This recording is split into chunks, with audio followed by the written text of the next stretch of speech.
Hey, what's up, everyone? I bought this matcha powder on Amazon, and I wanted to make like real ceremonial matcha tea with this bowl and this whisk.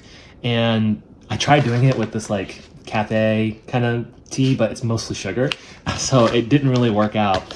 And so this is actually the real deal. It says on the back that it is made in Japan. It's a product of Japan, and when you open it, all the powder is going to be in this foil, and there's Japanese writing on it and with no English translation. So you kind of know that this is pretty much the real deal.